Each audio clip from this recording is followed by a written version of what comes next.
Life360 app. Hello everyone, welcome to this channel. I'm Emily and I'm here to help you out today. So without any delay, let's get started. Now first of all, make sure that your Life360 app is updated to its latest version.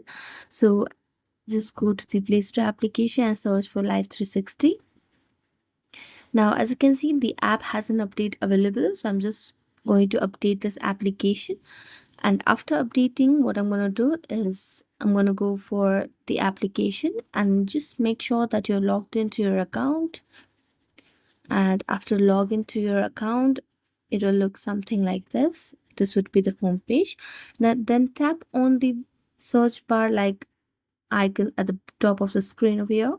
Then choose the group or choose the circle that you want to leave. So just tap on the circle and then tap on the gear icon at the top left corner. So here you can see the option of circle management over here. Tap on that and scroll down and you can see the option of leave circle. So just tap on leave circle and a little pop-up would come here to make sure that if you want to really let screw circle. So just tap on yes. And there you go.